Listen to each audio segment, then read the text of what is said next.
Okay guys, so this is going to be the first drawing video that I do for you guys. This is more fun. You guys probably remember this before. We're going to be working with notebook paper today. And as you can see, I have an interesting setup. This is actually my laptop that I'm using. So what I have is a 3-ring binder. And this is my cat. Excuse him.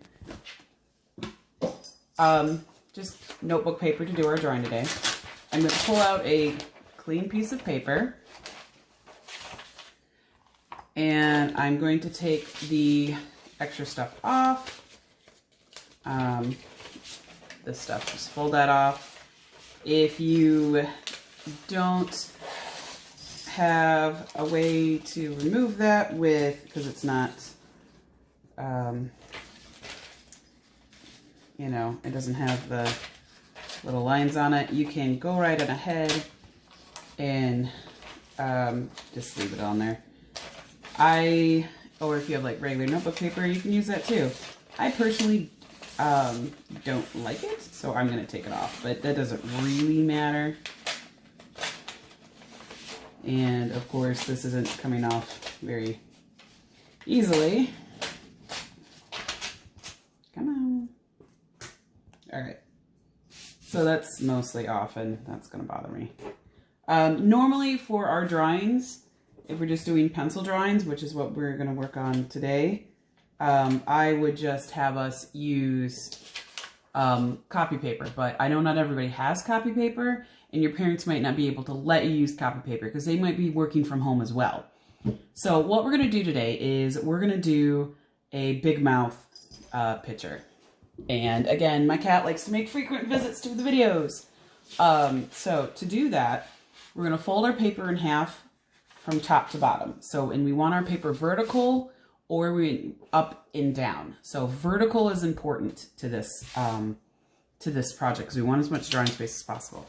So we're going to fold our paper in half, top to bottom, or also commonly known as the hamburger fold. So after we do that, we're only taking the top paper, the other paper staying down here. You take your top paper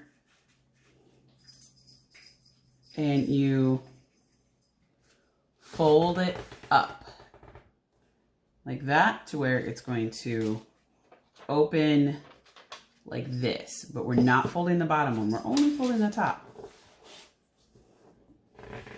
And make sure it's nice and flat. You can do that with your fingers, you can do that with your pencil. Now I got a stencil here. This one is the Black Widow stencil from the Avengers. And I'm going to have my paper like this. Put that over there. And we're going to draw a fish. And we're going to draw to where the top part of the fish is up here and the bottom part of the fish is going to be down here. So I'm going to first start right here and draw a round shape, simple fish. We don't want to make this too hard. Now, if you guys notice, I'm holding my pencil very far back. The reason I'm holding it back is because we sometimes draw too hard on our paper. And then, as you can see, I've got a bunch of little lines here. You can't erase very well.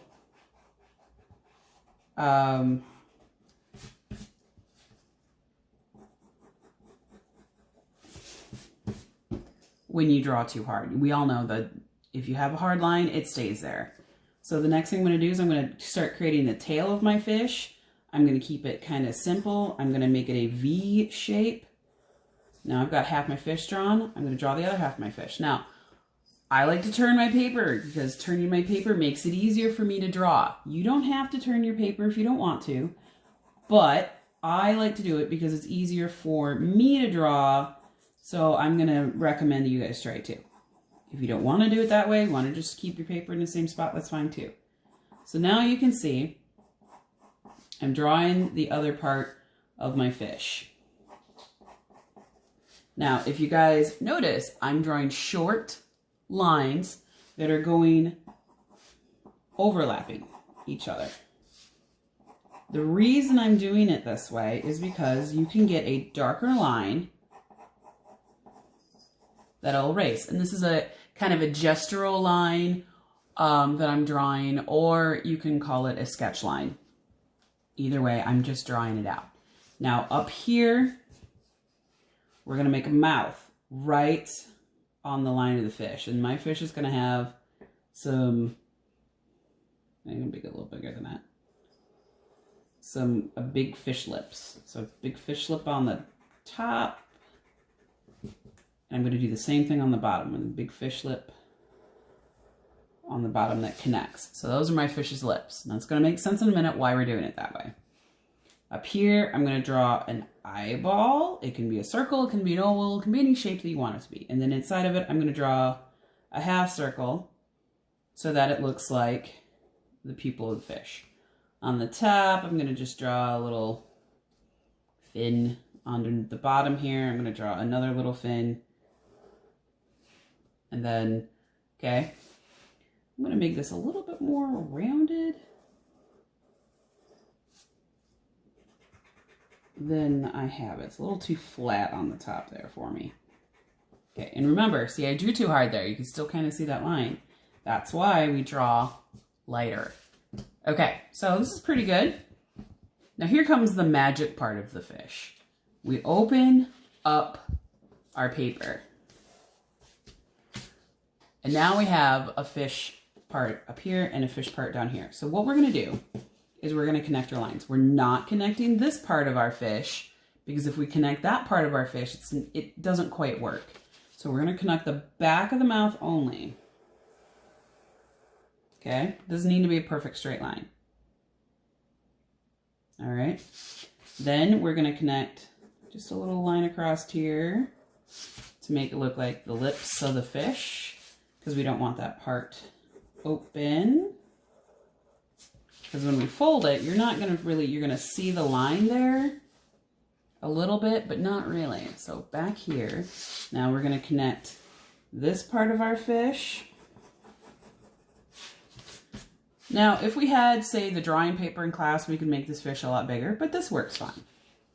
Now, here comes the fun part. You can make this fish have crazy teeth or little teeth or anything else. So I'm going to draw some crazy long piranha type teeth.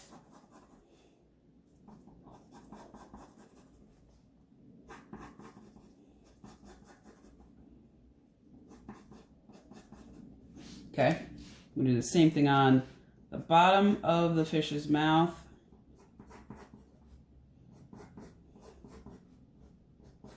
And I like to make mine looking like they're smaller. So they start out big and they go smaller. Just because I like the way that looks. You don't have to do it that way, but I like the way that looks. And I try to keep in odd numbers as well. All right, so that's our fish. So when our fish mouth is closed, looks like just a normal little fish. Open them up, scary teeth. Now, you can draw just about any animal or emoji this way. Now, some of you might remember years and years ago, we drew pumpkins and emojis and a whole bunch of other things we drew using these. And they make kind of fun little surprise animals. So now the next thing is coloring this in. Now, I know that not everybody has coloring supplies at home. That's not a problem. Use whatever you have. I have colored pencils, so I'm going to get my colored pencils and I'm going to show you what I'm going to do with this.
All right, guys, here we go.